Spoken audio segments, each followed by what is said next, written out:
दोस्तों नमस्कार, मैं मनोज कुमार शर्मा एक बार फिर आजाद हिंद आवाज न्यूज के लिए आपके बीच में। जी हाँ, नमस्कार, सलाम वालेकुम, जी हाँ, सत श्री अकाल। जी हाँ दोस्तों, बात तो कुछ ऐसी है कि बात जब हम शुरू करते हैं किसी भी खबर की तो खबर में लगता है कि कुछ नयापन होगा, लेकिन खबरों में हमेशा कुछ ना कुछ बासीपन या सुनी सुनाई वो खबरें होती हैं। लेकिन हाँ, इतना जरूर होता है कि खबरों का अगर आकलन किया जाए तो खबरों में से कुछ रस ऐसा निकल करके आता है जो बताता है कि अंदर ही अंदर सरकार के खिलाफ कुछ ना कुछ असंतोष तो झलक रहा है। जी हाँ, आपको तो पता है कि जिस तरह से सरकार ने ईडी हो, सीबीआई हो और जितने भी चुनाव आयोग हो, जहां भी हो, अपने तरीके से इस देश को चलाया है, इन संस्थाओं को चलाया है।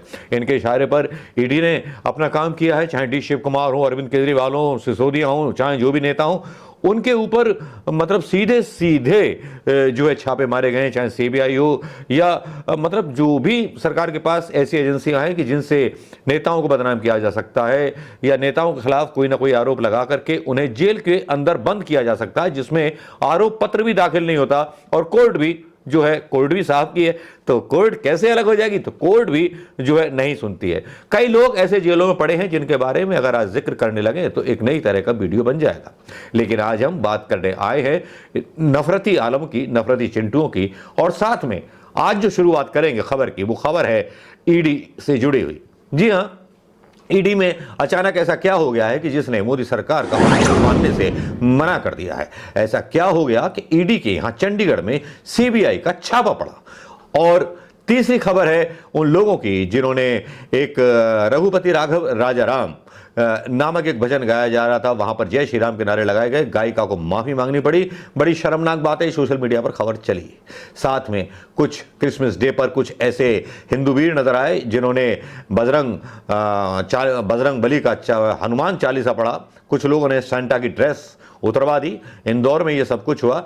ये सब नाक के नीचे होते रहा, चाहे भले ही प्रधानमंत्री मोदी का एक दूसरा चरित्र उभर करके सामने आता है ऐसे छुटवैये नेताओं के द्वारा। पता नहीं लगता कि कब प्रधानमंत्री मोदी जी ईसाइयों के कार्यक्रम में शामिल होते हैं, मुसलमानों के कार्यक्रम में शामिल होते हैं, लेकिन देश में मुसलमानों के खिलाफ नफरतों का आलम और नफरतों का प्रोग्राम चलता रहता है। लेकिन चलिए बात करते हैं ईडी की। ईडी पर कैसे पड़ गया छापा और कैसे ईडी ने मोदी साहब और शाह साहब का हुक्म मानने से मना कर दिया। चलिए, ऐसा क्या हो गया कि ईडी ने आज ईडी के ऊपर एक खबर छापी गई है टीवी 9 भारतवर्ष 9 पर, जिसमें यह दावा किया गया है कि ईडी ने कुछ वजहों को लेकर, आपराधिक साजिशों को लेकर, इस पर सुप्रीम कोर्ट की चेतावनी भी मिली थी ईडी को, जिसके बाद ईडी थोड़ी सी साफ सुथरा अपने आप को दिखाने की कोशिश कर रही है। लेकिन प्रिंट मीडिया है वो भी ईडी पर जो है मतलब लिपस्टिक और पाउडर और मेकअप पोत रहा है। लेकिन अंदर खाने की खबर को सच बताने के लिए कुछ इस तरह से खबरें बताई जाती हैं कि ऐसा लगे कि ये तो मतलब होना ही था, ये तो करना पड़ रहा है। ये साजिश बाहर ना आए कि ईडी के अधिकारियों ने छापा मारने से मना कर दिया है, अमित शाह के ऑर्डर मानने से मना कर दिया है, मोदी साहब के ऑर्डर्स मानने से मना कर दिया है। ऐसा क्या हो गया, ऐसी क्या घटनाएं हुई? घटनाएं आपको तो पता है कि डी शिव कुमार, ये सारे जितने नेता थे, अरविंद केजरीवाल हो, सिसोदिया हो, और भी कई ऐसे केस थे जिनमें ईडी को काफी नीचा देखना पड़ा, जमानत मिल गई। खबर कुछ इस तरह से बताई गई है कि आपराधिक साजिश का बेवजह इस्तेमाल न करें। जांच अधिकारी ईडी डायरेक्टर ने क्यों लिखा लेटर? जांच एजेंसी प्रवर्तन निदेशालय के निदेशक ने एक पत्र लिखकर के अपने हाथों से कहा है कि वे केस दर्ज करते वक्त आपराधिक साजिश का बेवजह इस्तेमाल करने से बचें। यह आदेश डी के शिव कुमार, अरविंद केजरीवाल केस में झटका खाने के बाद आया है। प्रवर्तन निदेशालय यानी कि ईडी ने अपने अधिकारियों को एक आंतरिक फरमान जारी किया है जिसमें कहा गया है कि जांच के दौरान बीएनएस की धारा 61 यानी आईपीसी 120 का अधिकारी बेवजह इस्तेमाल करने से बचें। अधिकारियों के लिए जारी ईडी का यह फरमान सुर्खियों में है। इसको अलग अलग तरह से तोला जा रहा है, पत्रकारों की कलमों के द्वारा, पत्रकारों की सोचों के द्वारा।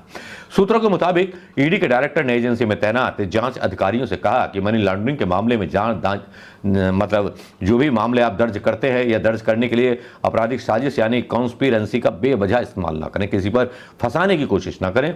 ईडी एक सेकेंडरी एजेंसी है जो अपने दम पर कोई भी जांच अपने हाथ में नहीं ले सकती है। सेकेंडरी एजेंसी आदेश मिलेगा तब। ईडी अन्य एजेंसियों की एफआईआर को ही आधार बनाकर अपनी ईसीआईआर दर्ज करती है और अपनी जांच को आगे बढ़ाती है।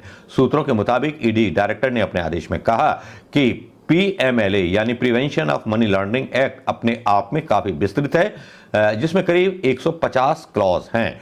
ऐसे में बीएनएस की जगह इन्हीं क्लास का इस्तेमाल किया जाए, जरूरत पड़ने पर ही आपराधिक साजिश का जिक्र किया जाए।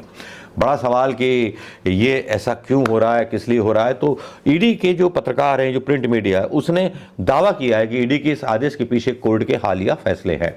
हाल ही के दिन में आपराधिक साजिश, विधेयात्मक अपराध को शामिल करने के कारण अदालतों में पीएमएलए के मामले नहीं टिक सके। एक मामले में सुप्रीम कोर्ट ने तो यहां तक कह दिया कि 120 भी एक अकेला अपराध नहीं है और यह पीएमएलए लागू करने के लिए पर्याप्त नहीं है। वहीं 2 मामलों में ईडी को बड़ा झटका लगा। इसमें एक केस कर्नाटक के डिप्टी सीएम डीके शिव कुमार से जुड़ा हुआ है। मार्च 2024 में सुप्रीम कोर्ट ने कर्नाटक के डीएम सीएम के खिलाफ, डिप्टी सीएम के खिलाफ ईडी के पीएमएलए को मामले को रद्द कर दिया था, क्योंकि ईडी का पीएमएलए मामला 2018 के आईटी के निष्कर्ष पर आधारित था, पुराने मामलों पर। ईडी ने आईपीसी की धारा 120 बी जोड़कर पीएमएलए का मामला दर्ज किया था। डीके शिव कुमार को सितंबर 2019 में गिरफ्तार किया गया था। हालांकि शिव कुमार जो डिप्टी सीएम है कर्नाटका के कांग्रेस के, उनके खिलाफ सीबीआई से जुड़ा एक केस अभी भी है। यह केस 2020 में दर्ज किया गया था। इसी तरह अप्रैल 2024 में सुप्रीम कोर्ट ने अनिल टूटेजा, उनके बेटे यश टूटेजा के खिलाफ पीएमएलए मामले को यह कहते हुए रद्द कर दिया कि कथित छत्तीसगढ़ शराब घोटाले में कोई अपराध की आय नहीं है। हालांकि ईडी ने छत्तीसगढ़ में एक नई एफआईआर दर्ज की और बाद में टोटेजा को फिर से गिरफ्तार कर लिया। छत्तीसगढ़ एसीबी टोटेजा से पूछताछ कर रही थी, तभी ईडी ने उन्हें समन भेजा और गिरफ्तार कर लिया। इन दोनों मामलों में ईडी ने पीएमएलए के साथ बीएनएस की धारा 61 का इस्तेमाल किया था, लेकिन कोर्ट में ईडी इनके खिलाफ आपराधिक साजिश रचने जैसे आरोप साबित नहीं कर पाई। ठीक इसी तरह हाल में दिल्ली आबकारी घोटाले में मुख्यमंत्री अरविंद केजरीवाल, डिप्टी सीएम मनीष सिसोदिया समेत ज्यादातर आरोपियों पर बीएनएस पूर्व में 120 का इस्तेमाल किया गया, लेकिन जमानत के विरोध के समय जांच एजेंसियां जो थीं इसे साबित नहीं कर पाई।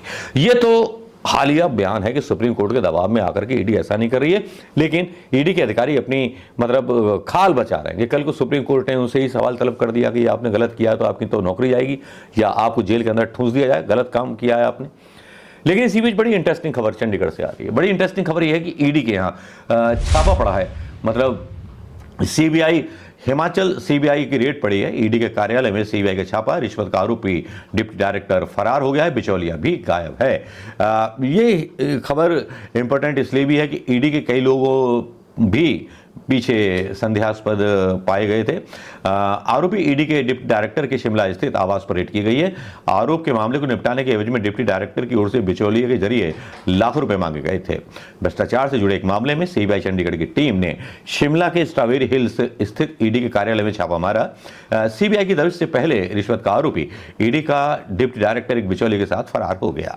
डिप्टी डायरेक्टर कार्यालय को घंटों खंगालने के बाद सीबीआई ने कई फाइलें और दस्तावेज अपने काबू में लिए हैं।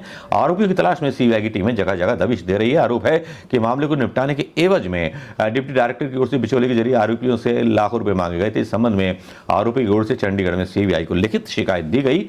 मामला ईडी के डिप्टी डायरेक्टर से जुड़ा था। ऐसे में आला अधिकारियों के दिशा निर्देशानुसार जांच के लिए एक स्पेशल टीम बनाई गई और उसके बाद छापा मारा गया और ईडी दफ्तर को 36 घंटे से सीबीआई खंगाल रही है सबूत ढूंढने की।